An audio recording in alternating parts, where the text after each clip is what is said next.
Hey y'all, Josh Paselk here. You're watching Conversations with Josh podcast, the new podcast based out of San Marcos, Texas. I recently had an opportunity to sit down with Tanner Neidhardt. He's the current 483rd District Court judge here in Hays County, appointed by Governor Greg Abbott. We had a really good conversation. Just dawned on me that we probably need to talk to some of our candidates who are really making some waves in our county. So we started off with Tanner. We did a first episode, and I did a follow-up with Alicia Key as well, who is one of his opponents running for the same seat. So hope you all enjoy. Let's make informed decisions. I know who I'm voting for. Do you? Well, hello everybody. My name is Josh Paselk, and we are sitting down with a new friend of mine. His name is Tanner. I'm not too sure what we're going to call this conversation yet, but we're going to go with Conversations with Josh. Okay. Currently, the whole idea behind this idea is just to have normal conversations with people from all different walks and facets of life. So being that it is the political season here and all these candidates are making their runs, I thought it'd be wonderful to start out by speaking with Tanner. So Tanner, if you wouldn't mind, introduce yourself, tell us a little bit about yourself, where you're from, how'd you get here, what's your occupation, etc. Sure. We'll just kind of go from there. My name is Tanner Neidhardt. I'm a district judge here in Hays County. The bench covers all of Hays. That brings me to San Marcos. I live up northwest of Dripping Springs, which is a long drive. I think I'm probably the farthest away from this courthouse front door as you could be and still be in Hays County. Yeah. So it's a long drive, but it means I get to see the whole county. Mm-hmm. It's a court that hears felony cases and civil cases. Felonies are the big ones: shootings, burglaries, robberies, murders. We can even do capital murders, which means you have a lot of responsibility and a lot of obligation to do it right. So, give us a brief history. How did you get into law? How long have you been practicing, etc.? Well, I went to college at Rhodes in Memphis, and I did mock trial there. Didn't know I was going to do that, but when I went to school there, I was playing soccer. But in addition to playing soccer, there was this mock trial team, and I joined it, and it was one of the best teams in the country. Why at this little school? Well, it's because you had a great leader. We had a great coach. His name was Pullman. Just fantastic. And so he led the team.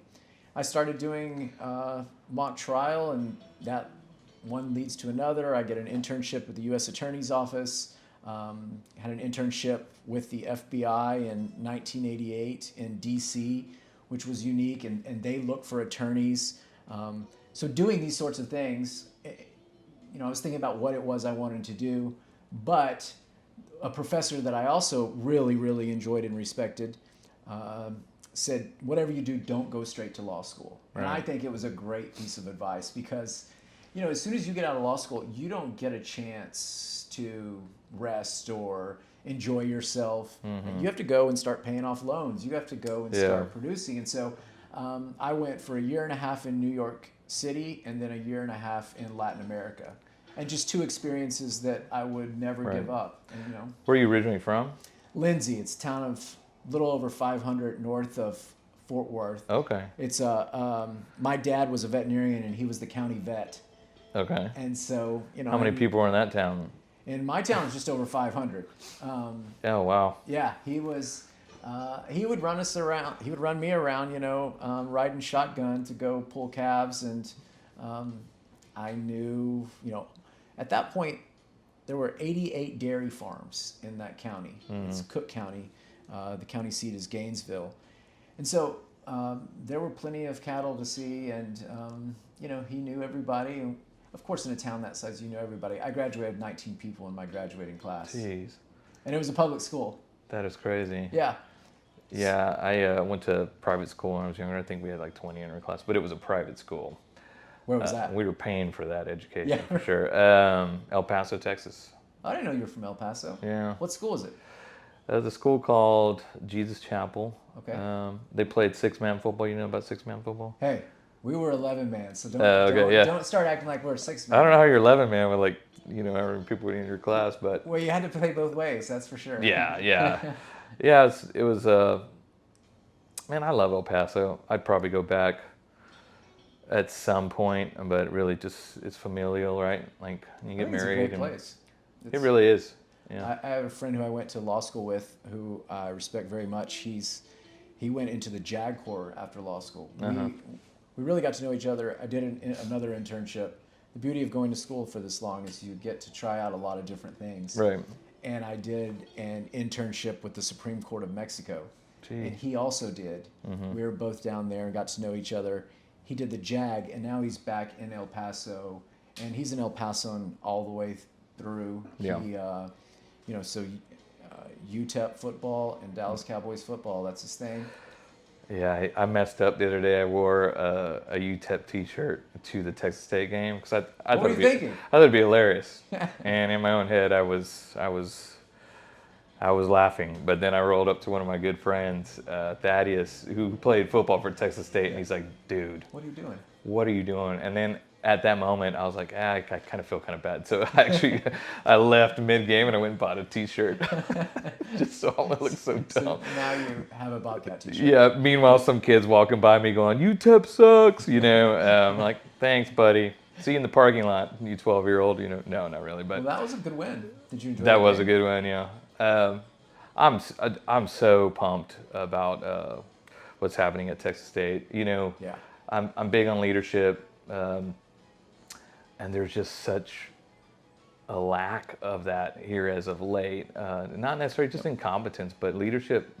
There's different ways that it can present itself. But man, I tell you what, Dr. Danf is really just smoking it, man. Yeah, he's smoking it. I saw him last night, and we had a great visit. He sees everyone in the room. He really does. He's polite. He's energetic. I mean, he brings energy. I love that. A lot of presidents have been doing this for a long time, and they don't have quite that mentality. But he's always excited. He's always happy to see. He's always happy to talk about Texas State. And, he's that servant leadership vein where it's like, I won't do anything or ask you to do anything that I want to do myself. And like he's there with his phone, man. Yeah. You know how many of us bellyache and complain about not wanting to do our own media, to promote our own companies that's going to put money in our pockets and to sustain our families. This guy's just on it, man. You can tell that he's called to be right where he's at, which is so cool. And, I know it. And there's also an energy around the campus that I think it starts at the top. I mean, leadership's so important, and he's bringing it. You see that on the football team too. The coach is bringing it. Yeah. Wherever you have good leadership, I think it builds a culture. And but it's not that easy to find. It's harder than you would expect. Yeah. I think he came in and literally said, "We're going to be good at football," and then they were good at football. Yeah. That's how it goes. That's part of it. I mean, you come in and say, "Look, I'm going to have the best company in town," and you go after it. And you go after it, yeah, and you give it your all, and. The thing about doing something like that I think says a lot about him and you and also just like all these guys like you in San Marcos. I've been so impressed to meet them that have their own businesses and are doing things. Yeah. Brian Olson and John Hardy and all those guys. Yeah. You see, y'all are involved in everything. Worthington running that 5K. Dalton Sweat over at the newspaper, but I saw him at a fundraising gala where you were the MC. Which was great. But y'all are all so engaged. But part of doing that, and part of being leaders like y'all are, and part of being business owners is you have to be willing to fail. And you say something like, "We're going to have a good football team," and if you don't, then people can come back and look at you and say, "Well, what happened? I thought you said," and well, it's worth the effort. Well, we're talking about purpose, right? It's like running scared. Well, somebody could say this, somebody could say that. It was like, look, there can be no room for that when you're on a mission from God, as the Blues brothers might say, right? Like, we're on a mission from God, man. You're like, nothing's going to stop us, and nothing could stop them. So I think what's cool about having that type of leadership around here as a recent is it gives hope to other people in the community that have just become part of the status quo, just ready to talk negatively in and around things. That's and right. we need fresh blood. It's one of the things that I noticed about you the first couple of times I met you. I've met you a couple of times, but when I saw you at the gala, I was like, man, this guy has just got some really positive energy, and to instill that type of change, you need leadership that looks like that. So Yeah, you do. immediately, I'm like, But what you're saying is like you see it, it's working. I think yeah, it's working in San oh yeah, Marcos in a way because it's contagious. mm-hmm. Like we oftentimes are going to the lowest common denominator, and there's a lot of negativity because positivity, you know, it's harder. It's Mm-hmm. easier to scare someone into taking action That's right. than it is to bring them in a positive way. But if you Yeah. get them there in a positive way, it's more sustaining, and that's what you guys are doing. I mean, Yeah.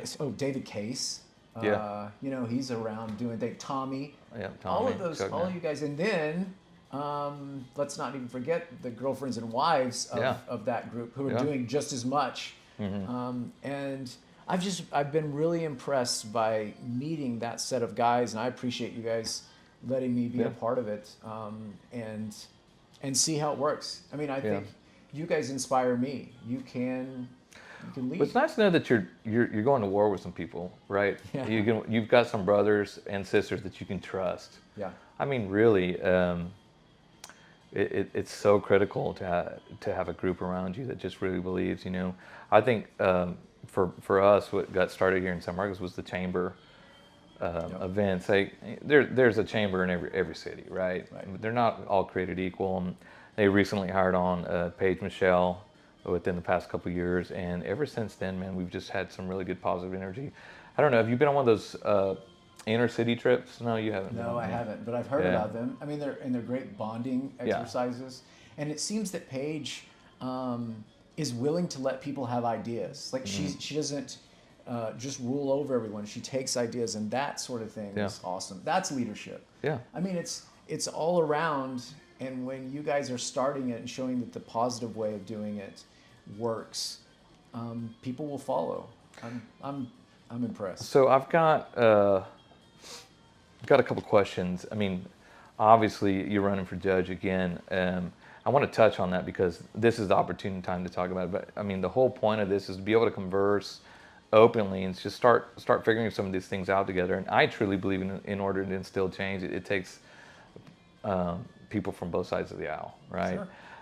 I think we're all tricked into this kind of bureaucratic setup where it's like, hey, you run your popularity contest, I run my popularity contest, and let's see who the taxpayers end up, trusting. You know, it's unfortunate. You know, I think it's a drawback of the current system that we have set up, and I don't know that it's going anywhere ever. But well, it can if we have leadership, right? When people step forward.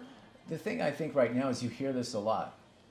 People are saying, I'm going to unite the country. I'm going to bring us together. Or I'm going to unite a local government, whatever it is.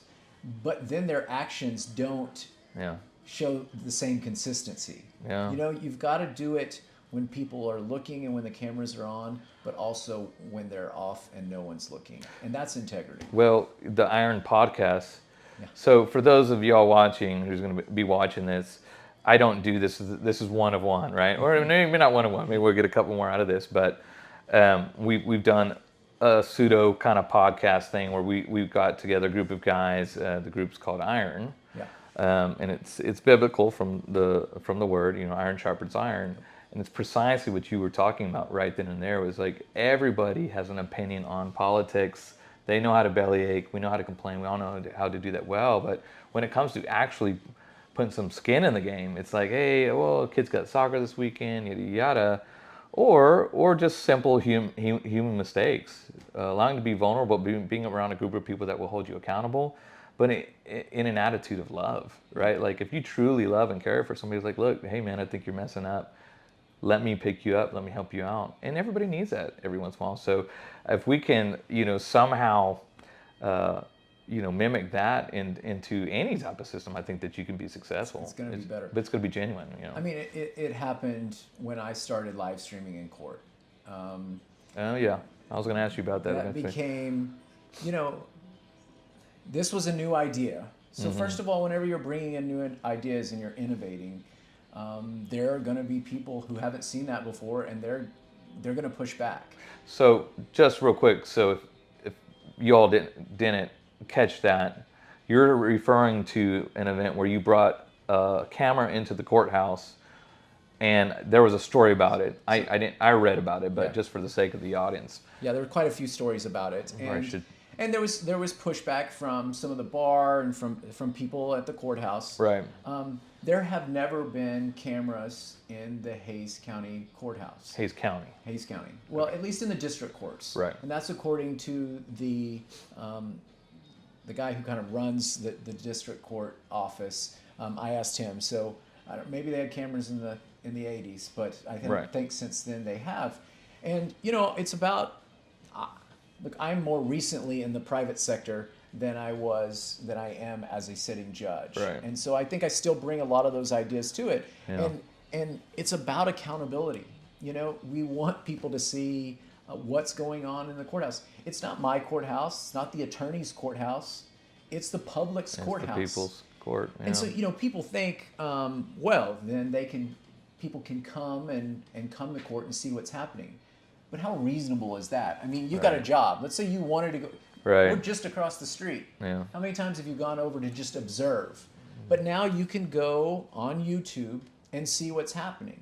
And you don't even have to be watching it live. It's now on there so that when people hear about what's happening. So that is allowed. It's allowed. So it is allowed.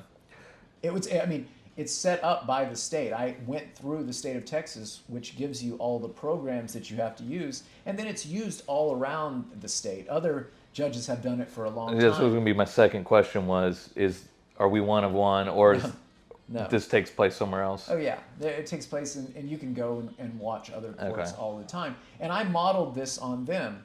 Gotcha. Now, I want to go to acknowledge that like the initial rollout had some hiccups, and that was too bad. But look, if I hadn't had the few hiccups to start, this wouldn't happen. I think we're working those things out. The defense attorney and several defense attorneys have said, "Hey, I'm worried about this. I'm worried about that." We've made adjustments, and it's a conversation, and we can make it better. But I mean, I've gotten a lot of negativity for this. Oh, I'm sure. Yeah. I just got beat up the other day about it again, and people who want to oppose me use it as something. Yeah. And so it goes back to you talking about being among your friends and the iron sharpens iron guys, that you may be making a mistake or you may not be executing as well as possible, but if you believe in those other people that they're doing the right things for the right reasons, then you don't have as much heartache. And that's what, the intention of this entirely was to let people see what's happening in the courtrooms. I want to know when I was in private sector and I couldn't just go to the courts. It's also good. I teach at Texas State. Before we get off that real quick, there has to be something that drove you to that. And I don't want to divulge any court information or anything. Yeah. I don't think we really have time for that. But something had to have. You didn't just do it for the sake of doing it, right? You're like, hey, we need cameras in the courts. I mean, did you see something, or you don't have to speak to it specifically, but I'm just saying, why? I think people should know what's going on in Hays County courts. Okay. I give them that opportunity. Look, it exposes me as much as anybody. I'm there on camera, and it's closest to me. And whatever decisions I make, it's going to allow people to have an opportunity to come after me. Well, I don't disagree by any means personally, and this is my opinion, but I think there needs to be some transparency, because what happens behind closed doors, especially for years on end, could end up being problematic.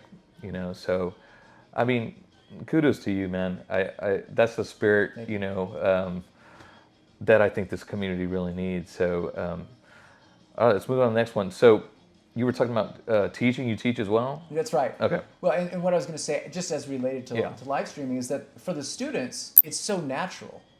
Right. They do everything on their phones. That's true. I mean, they look at they read their textbooks on their phones. Mm-hmm. They do half of their work on their phones. They can come in and take their test on their phones. So for them, they have asked me, and they, in a lot of ways, put me up to it. Now, I don't mean that there was one like it was their poking fault. me. Yeah, But they also came to me and they said, "Hey, why isn't this being that's interesting. YouTubed?" Because it's so natural for them. Yeah. And for me, the other thing was when I was a prosecutor down in Bexar County, and at the end of my career, on the cases that I was doing, there were a lot of murder cases or gang cases, and there ended up being there were some real interesting pieces to those, and so the media was there in the room, and there were cameras in the room all the time, and to me it was very familiar. Something that I did not recognize as much when I came in is no one has ever seen a camera in the courthouse here. Right. And so when I did it for the first time, I mean, the cameras were right there in the middle and you could see it.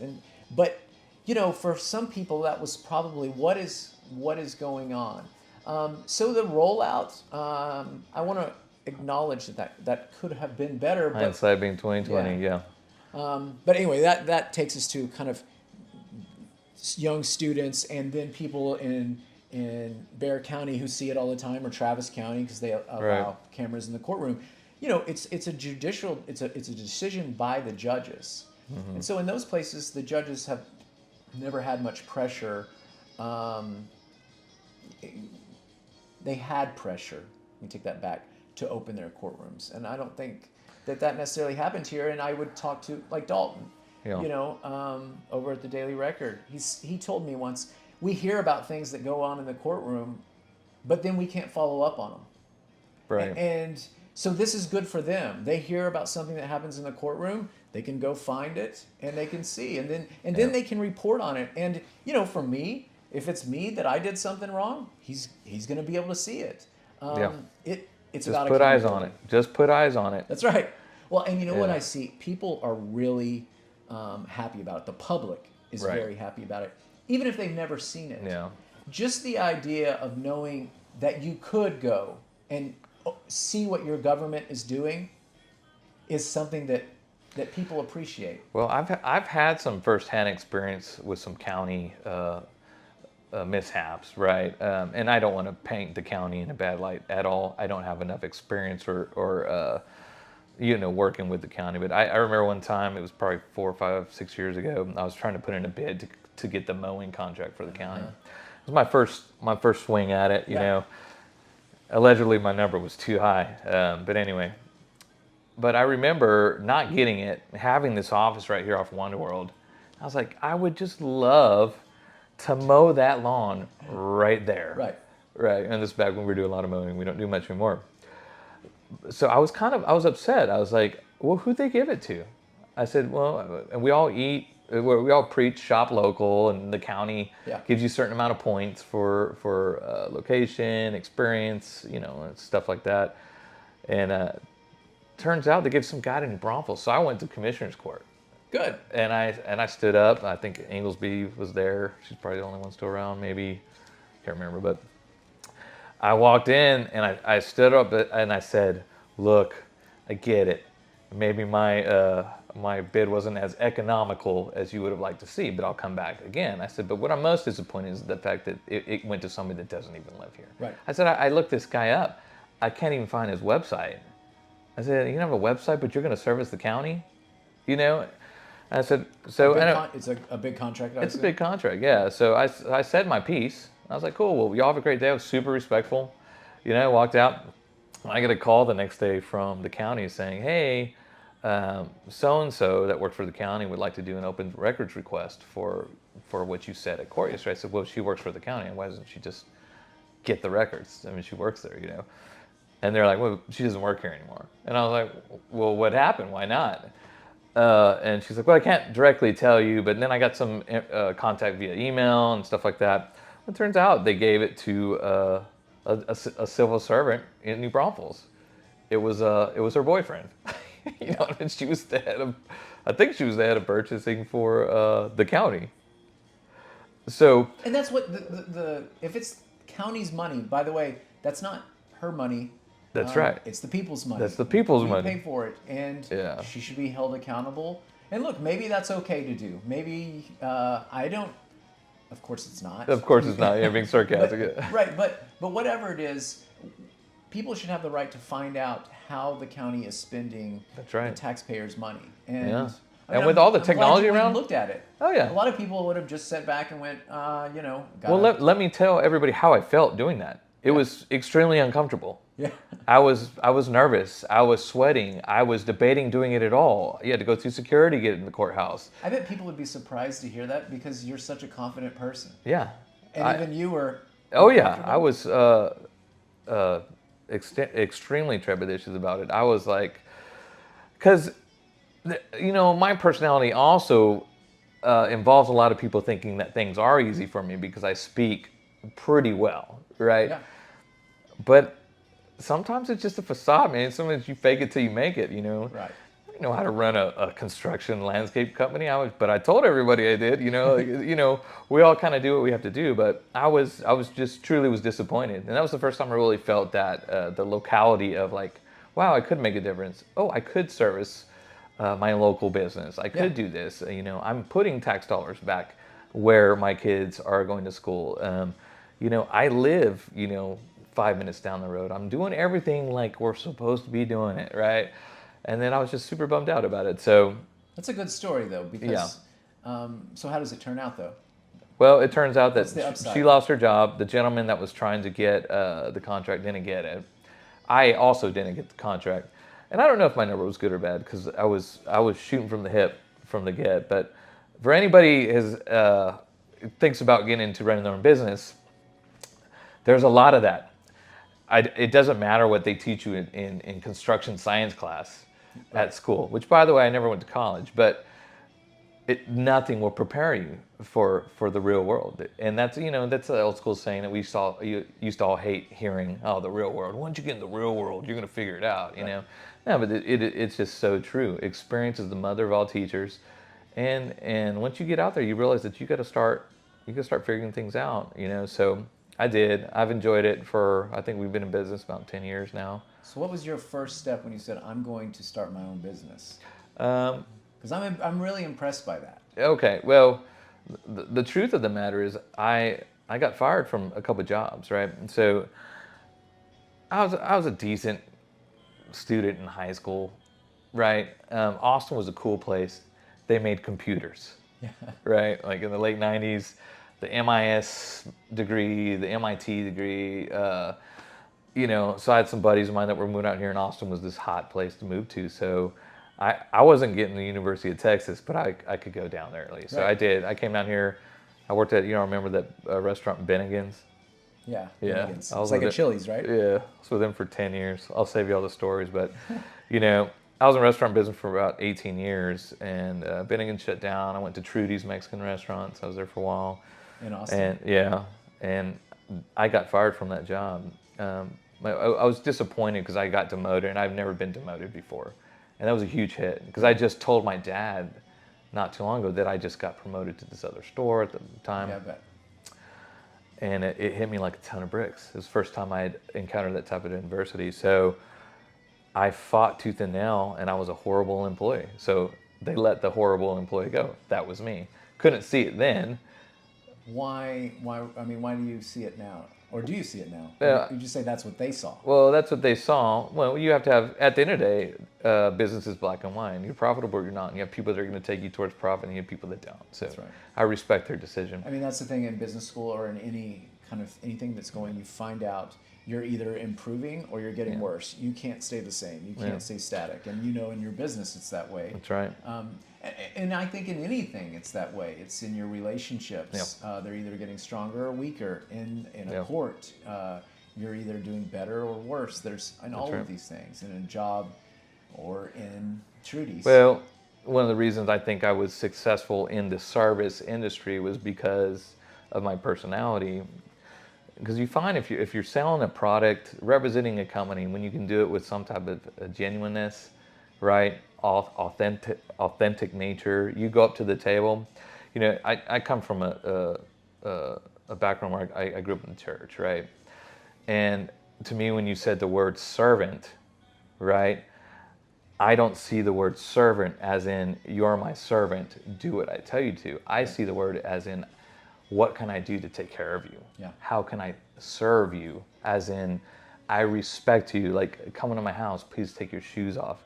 Can I grab you a bite to eat? A lot of that's attributed back to the Hispanic culture, Yeah. right, in El Paso. How's your mom doing? How are your sisters? Oh, I'm sorry to hear that. How can we help you, right? So I get into the restaurant business, and being a bartender, I'm taking everybody's money at that point, because I could literally get someone in their house and say, hey, what's up, man? Haven't seen you in a couple of days. Are you all right? How's work? And they go, that's all people are looking for. It's not about the beer. It's not about that. It's just an opportunity for them to just say. It's easier to get a beer at home, but it's better if you go and Josh is going to just ask you that first question. It's nice to have somebody care about you a little bit. That's right. So, so service, business at the end of the day is fine, whatever product it is, but you got to do it with all your heart. You really got to believe in it. But I also have to understand that it's like entrepreneurs. How many failed businesses do they have before they have a successful one? But they always have their first baby, right? Yeah. They have to learn how to let go. They have to learn how to fail. And man, we failed plenty of times in this business. Plenty of times. You have to get back up. There's been horrible days, great days, days where you're up, days where you're down. So anyway, that's how I eventually got to San Marcos.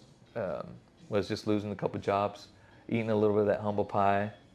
I ran the moving company here for a while. Okay, so was that why you came down here, was for that company? Yeah, remember Craigslist. Okay. I found a job on Craigslist, and Little Guys Movers was hiring. And I ran that for 4 years. It was a pretty easy job. And then I was like, I can't do this forever. So I got my real estate license. I just can't be a realtor, you know? I still have my real estate license. I was really good at it, you know, because it's the same thing. It's relational. It's all relationships.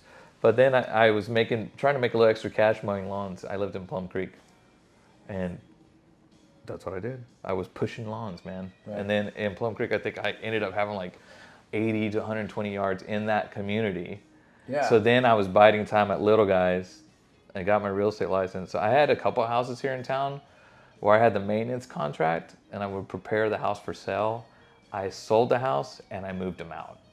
Yeah, you're full service, dude. Yeah, I'll do the contract for you. I did it all. Move you guys out, move you guys in. I mean, you had this figured out, and I'll mow your lawn at the same time. That's right. Yeah, the hustle was real. You know, and that was probably my early 30s. I'm, a little closer to middle age now, but yeah, I really. What age is that? I'm 43. No, but what age is middle age? Middle age, half your life. Okay. All right. I don't know what your personal life expectancy is. Right. Man, if you're thinking to make 60, well, you passed midlife a little while back. It was good seeing you, man. In the background. I don't know. Cancer would probably get us all, but anyway.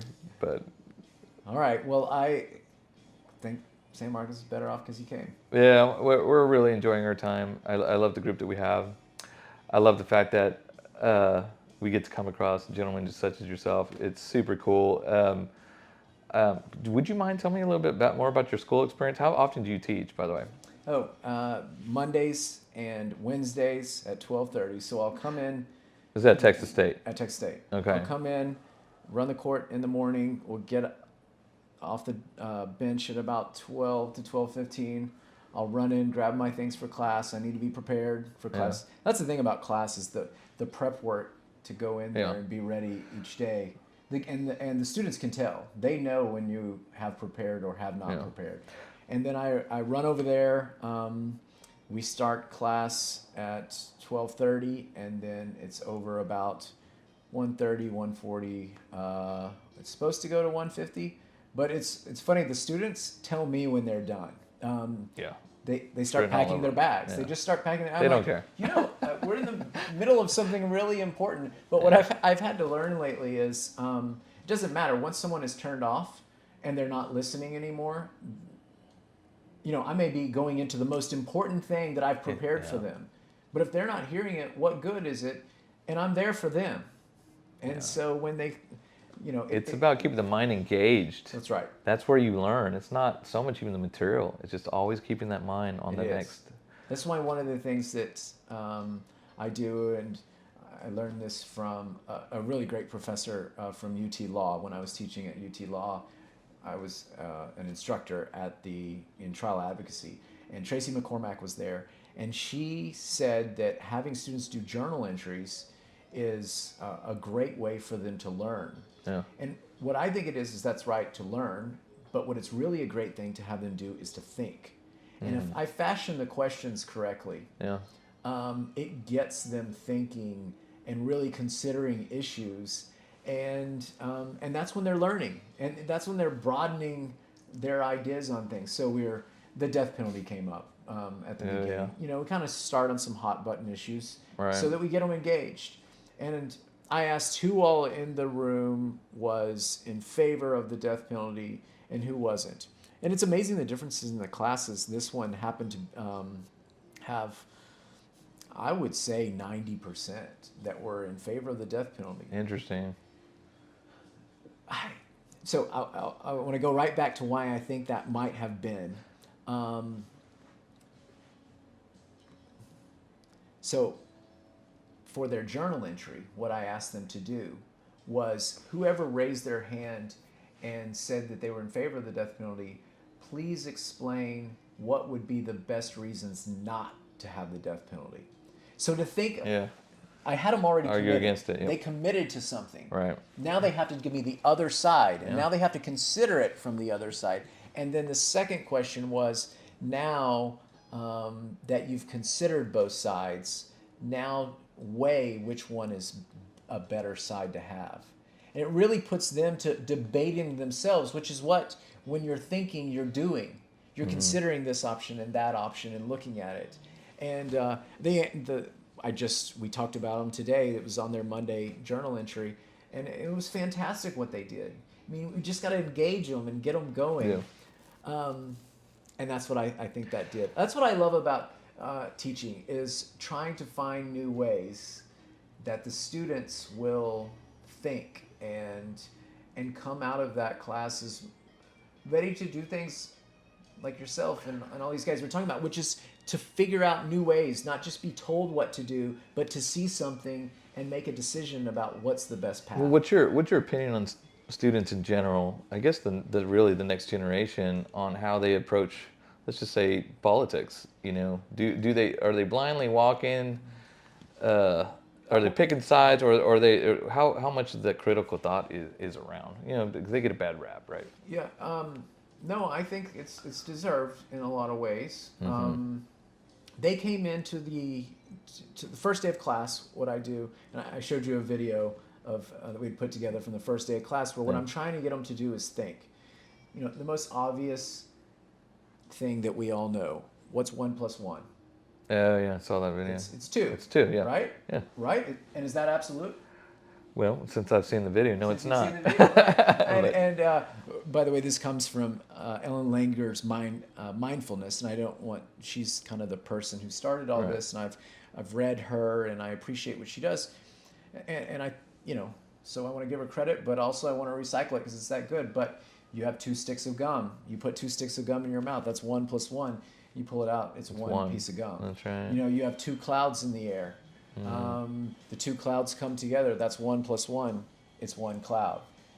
And so you think, well, everything's not absolute. And so that's how I introduce it to the students. Like, okay, start opening up your mind. Tell me what you all think of the criminal justice system. And Josh, you would have been floored if you saw what was written on the board. I mean, basically the whole system is full of racists. Is there racism? Yes. Sure. Yeah. But that's the whole system is racist, is what they said. Judges are corrupt. The state prosecutors are only doing their job to make a name for themselves. The public defenders are not ever going to win a case because they're too overwhelmed and they don't have time for their cases. The defense attorneys were criticized. There was no one they spared in the system. So it wasn't like they were one side or the other. The whole system is broken.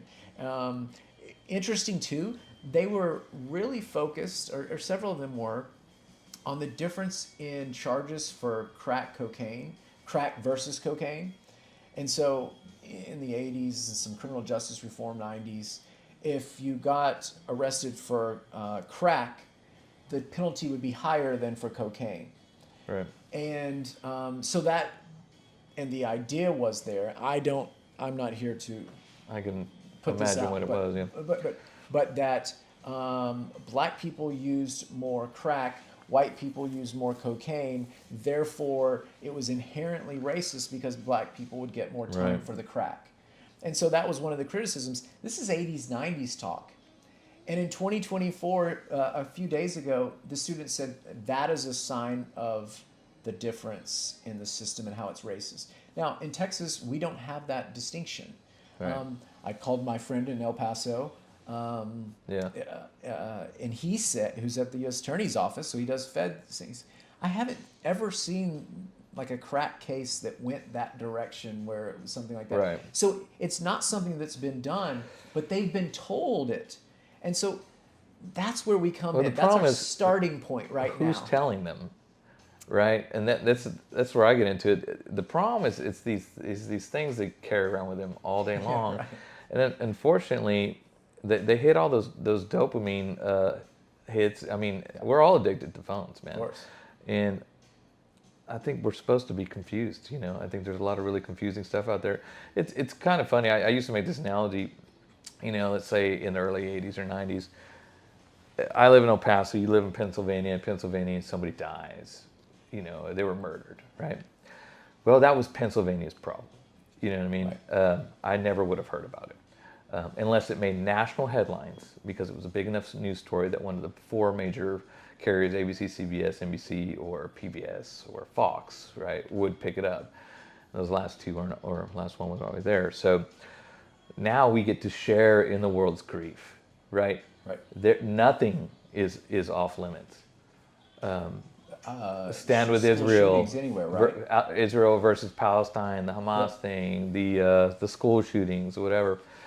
Bad things have been happening to people for a really, really long time, and in fact, they were worse, like much worse. I think there's a severe lack of having to struggle for something. You know, the other analogy is, Yeah. you were hungry, you'd have to go get food. Back in the day, you might have had to catch your own food, or pick your own food, or find your own food, what it was, and then you'd have to go, man, I can't catch that rabbit or that deer. This is frustrating. You'd have to walk through, painstaking agony sometimes just trying to eat, right? Right. You went without. We have generations, a couple stacked now, that haven't had to go without. They haven't had to struggle. They haven't had to toil for things they take for granted. They are taking for granted that they have food, but they don't know any better anymore. There's really the last bit of probably my generation, some of your generation, where we didn't have everything, right? I mean, I remember growing up, for instance, in Plano, there was a giant suicide rate.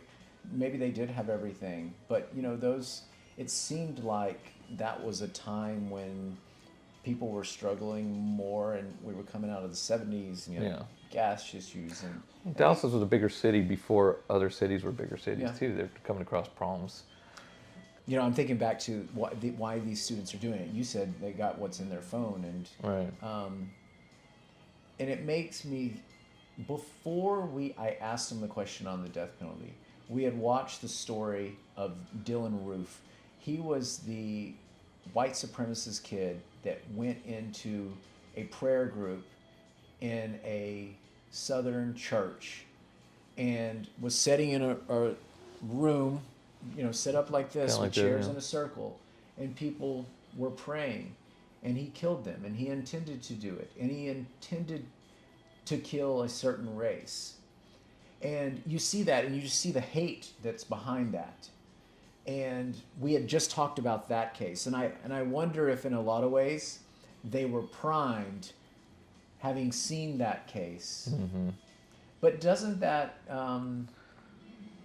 show that priming is what affects everything we do? Sure. Students who probably wouldn't have been for the death penalty, not 90% of a class at Texas State in 2024 would be in favor of it, but they had just seen that. Yeah. And so what is the priming that we're getting all the time that makes us make our decision. Well, how about this? Political factions, left versus right. I grew up in a Christian conservative home in El Paso, Texas, which is a Democratic community by and large. What do you think I was primed with? Or vice versa, you know? We have to realize that it's not just right or wrong. The group thought, group think tanks, that's not how life works. Like, the reason I'm talking to you is because I want to talk to somebody one-to-one. Like, I can't form an opinion on you. Right. I don't know you, right? You don't know somebody. For everybody's watching, you don't know somebody until you meet them.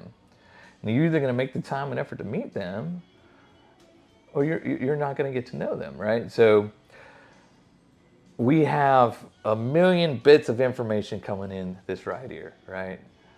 All the time. And we're put in a position now where we have to deal with that, right? So I think there's going to be some rebound no matter what. Well, I hope years down the line. I hope there's going to be some leadership. You know, that's Yeah. what it comes down to. I And think this is a place where you see it, and through you guys, I know I go back to it, but Yeah. I just find it to be so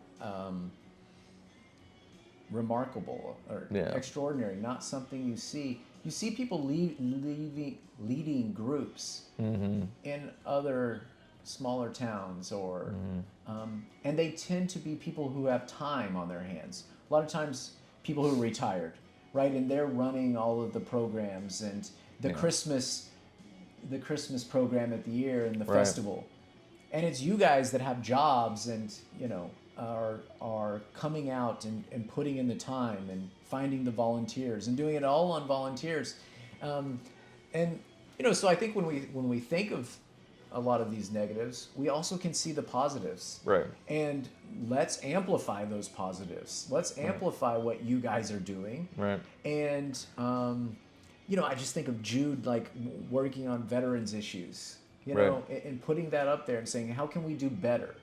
And that's the difference too, I think, is it's very easy to sit back and say, this is bad, this is wrong, this person is terrible, their ideas are awful. It's a lot harder to say, identify a problem and then start talking about solutions. Right. That's what you Problem guys are doing solution. here. Yeah. That's leadership. The other is just, being on your phone and talking smack to people. Yeah. And that's awesome, We can see it and we see where it works. And I think we're not entitled to a great town. We're not entitled to a great state. We're not entitled to great courts. We make the decision to make them what they are. And Right. so that's why elections matter so much. Yeah. And people need to find out. Down ballot, people won't know about races. Yeah. And so they'll just make a decision based maybe on party. Right? Right. And then that's not always turning out so good. No, it's a dumbed down version of your right to vote is what it is. You're kind of hitting the easy button. That's right. And the less time people have, the more busy we are, the more Americanized we kind of get. It's tough for people to even have time. I worked all day today before we got to do this, man. So doing this type of stuff, it isn't always easy, but it's so necessary, So it's important that we... James here helping us out. James helping us out. Couldn't do it without... Shout out to James, by the way.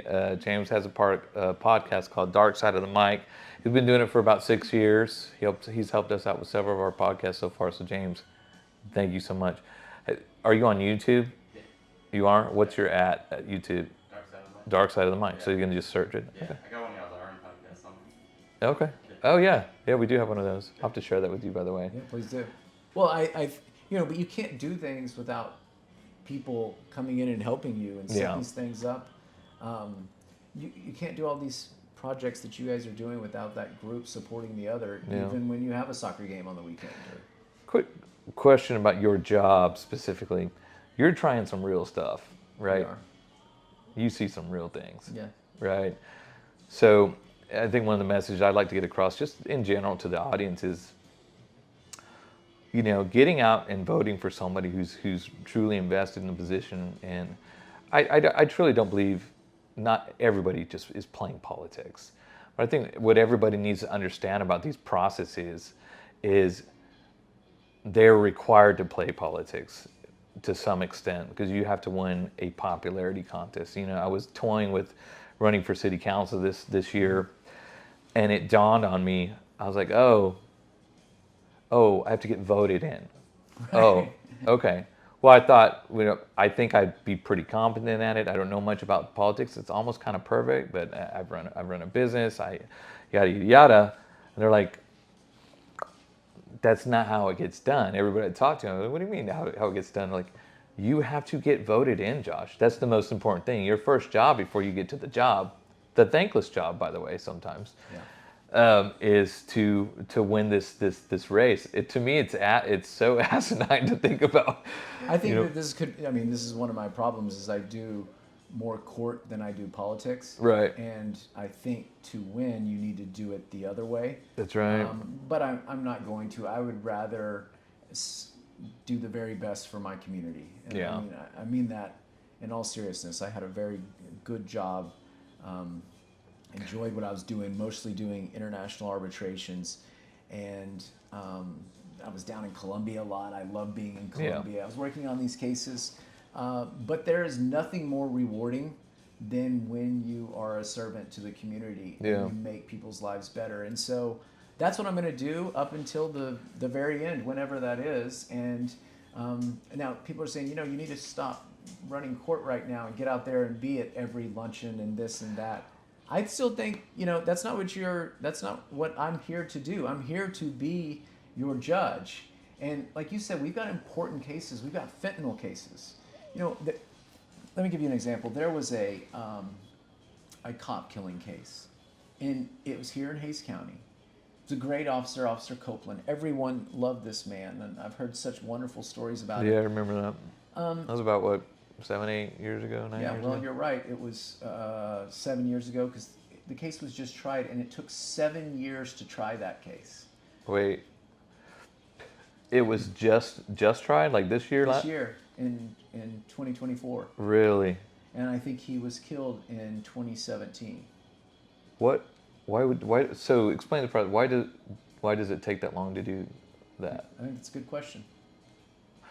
So, Is that normal though? Well, when I got here, there were a lot of people who had been waiting for their trial for more than 1,000 days and more than 2,000 days. Because I've heard about like over stock prisons, right? Yeah. Are we pay? I don't quote me on this. I read something in the paper about how we send incarcerated individuals out to other counties or cities, Yes. right? Because we don't have room. Outsourcing our inmates awaiting trial. Like, these aren't people who've been found guilty. Right. They are people who are presumed innocent. Presumed innocent until And proven. they are waiting trial.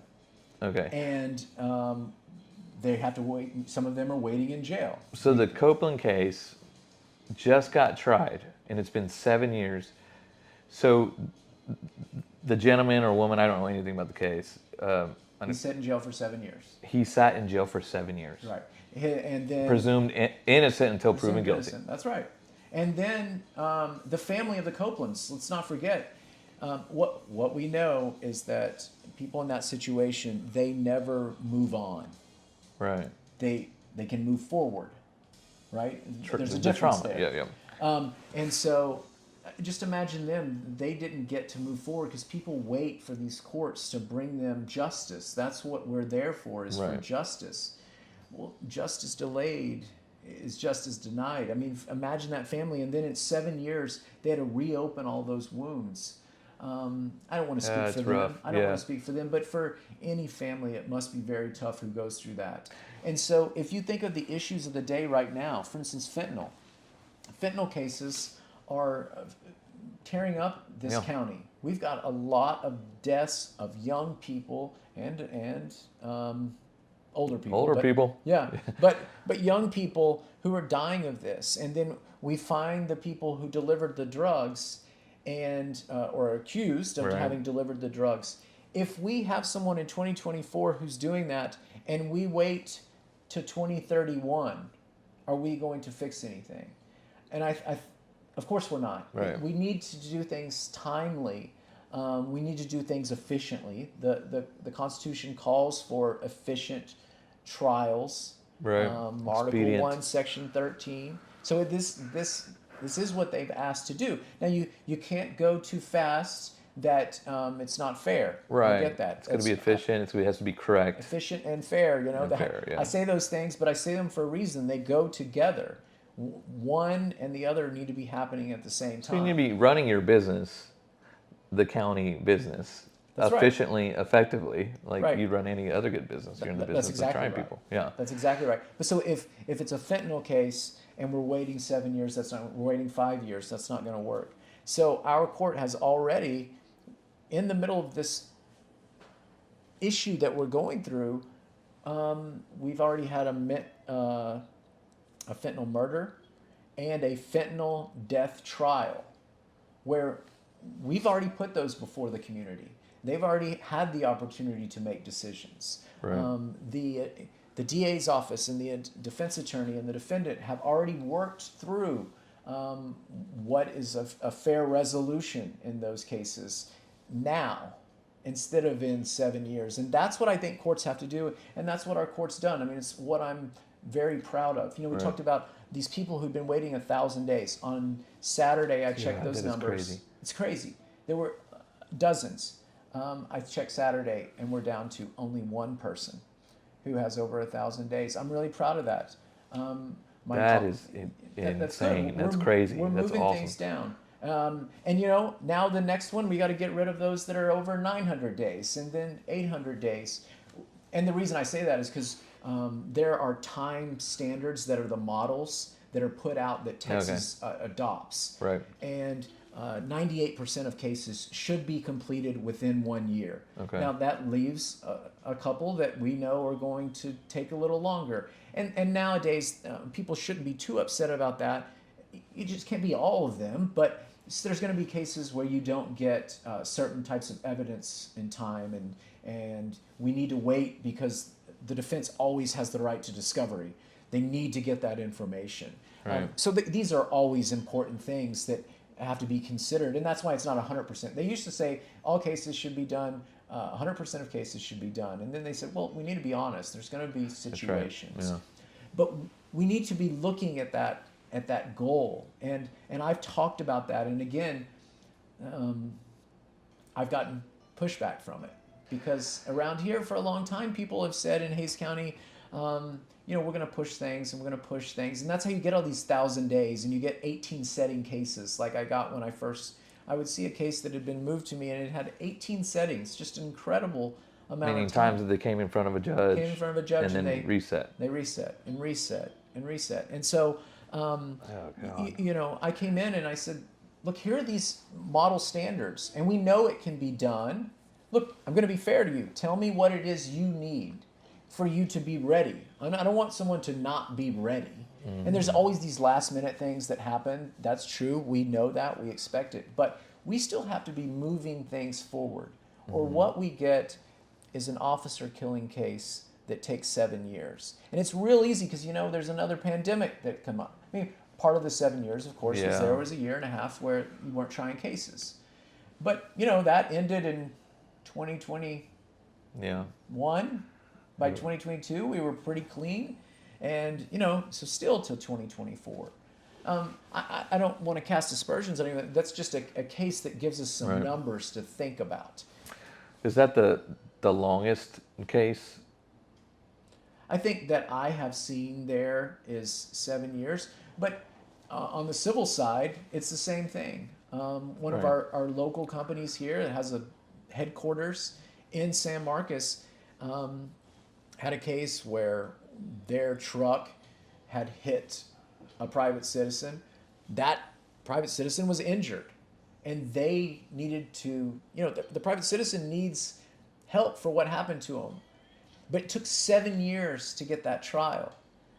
Hays County is known as a place where civil cases go to die. That's not good for businesses. That's not good for injured people. You can't have these all hanging around. We finally got that trial, and it was a 7-year-old case, and we I made a special docket for them so that we could try that case. I didn't know the attorneys when they came in, and they didn't know me, and they knew that in Hays County things keep getting reset. They had for 6.5 years. Jeez. And they came in, and I said, okay, well, we're going to go to trial in this case. It's time.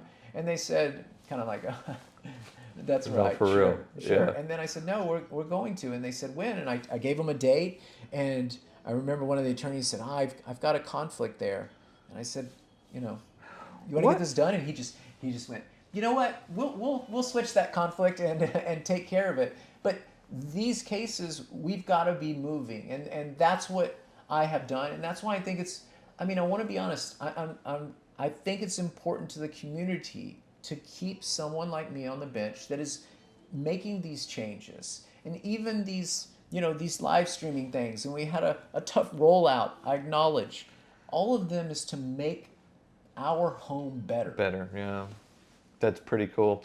Are there any reparations for somebody who's presumed innocent, sits in a jail cell? That's what it is, right? That's right. For 6 or 7 years, do they have the right to in turn sue, have their own civil lawsuit back towards the county for the process? So what happens in a criminal case, and it's a good question, you would file, if you have an issue, you would file a speedy trial motion. The defense would file that motion. And then the court usually has two options at that point. Right. Either to grant the speedy trial motion, which means the person would be released from jail, or to deny the motion and give an immediate trial. So it's one way that attorneys will often bring a resolution to a case. And you need all parties to be interested in moving forward, but if they're not, it takes a court. And this is what I think has I've rattled some cages around the courthouse because they thought that they were going to get these continuances and these resets. And I said, we're not doing any more resets. And they said, well, we agree, that the parties agree. I said, well, but my duty is not just to the parties. I think it starts with the defendant because he has the constitutional rights. Right. 4th, 5th, 6th, 8th Amendment, 14th Amendment. Those are all about protecting defendants. First Amendment, your right to free speech, that may be a defense. All of these are to protect the defendant. They're constitutional rights, they are supreme. Then there's also the duties of the judge, which, as we talked about earlier, to move cases efficiently. So you're always balancing those two. And so when I said no, when I came in and saw how this was happening here in Hayes, not in all courts, and I'm not pointing any fingers, but you look at the number and you've got people waiting over 1,000 days, it speaks for itself. And I started saying, no, we're going to trial. That upset some people. And, I'm sorry, but There's also going to be backlog too, because you have a culture of that, right? That's been tolerated. Right, for a certain amount of time. There's a certain rhythm. It's become an expectation. Now it becomes an expectation. So then you're like, hey, we're going to trial this stuff. They're like, we're going to do law. And you're like, get ready, we're going to do law. It's like, well, we're not ready to do law. Well, why not? Well, we haven't been doing law for I don't know, a while. Yeah. So you're like, buckle up. And I think that's gotten some of the pushback that you see. Yeah, I think, you went to a dark spot, but you put a flashlight on it at the end of the day, and I think as a community, we should be extremely grateful for those types of things. The transparency can be uncomfortable, but there's reasons it's uncomfortable. That's right.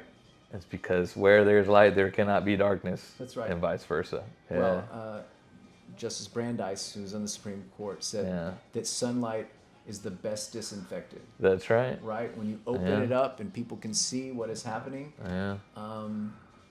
then you start cleaning things, and you start cleaning house, and you start, and the people start reacting. Yeah. And this is a Supreme Court justice. This isn't me trying to make up something that serves me these days. No. This has been something that we've understood for a very long time, that transparency in the courts is important. That's why in the Texas Constitution it says all courts shall be open. It's in fact, it's quite the opposite. You're doing things that are actually making it hard on you. Yeah. To do your job, right? Well, and making enemies. Well, that's what I'm saying. Like, especially you're coming up on an election, but at the end of the day, you're like, we're trying to do the right thing here. Yeah. And I commend anybody to stand in the trench and just hold tight, especially when you're being bombarded.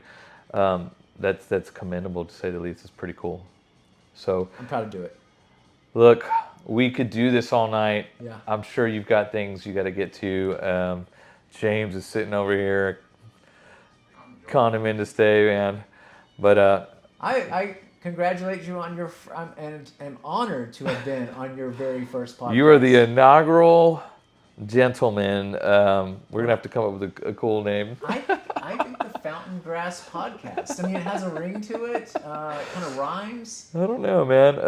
I was thinking, I mean, maybe we'll do something when we post this. Y'all can tell me what you want to call the podcast. What we'll call That's a the good People's Podcast, Conversations with Josh. Yeah.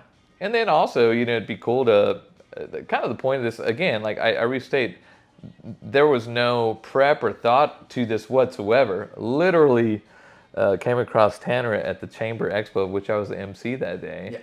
And of course, I knew who he was, but we haven't had a chance to really sit down and meet and greet. So I was like, "You want to do it in front of the camera?" And he's like, "Let's do it," I'm proud of I'm you. kind of happy that it went down this way, because that's the preferable way for me to do things. I think we didn't prep. I was just like, I'm gonna try to make this place look as nice as possible. Well, you know what? You're willing to fail. Yeah. You're willing for it to go wrong, and you've done it now. And notwithstanding the guests, Yeah. you did a great job as the host. Oh, we're I trying, think you're man. off now. We're you're trying, gonna make man. this. I don't want to move any of these chairs. I can tell you that much. Right before Tanner was walking in, we pulled a table out of here. I put lights behind the chairs. I found some fake impressive. plants. So yeah, we're gonna keep it rock and rolling. And also, obviously, it's a pretty cool hat. How long have you been wearing that style hat? Because it's like your calling card, man. Yeah, I mean, I'm bald. That's clear, and I've got to wear one. I don't want to get Sunburn. sunburn, cancer of my dome, and Yeah. and then it's also very cold in the winter. So I'll Yeah. wear a felt hat. But my grandpa gave me one. That's cool.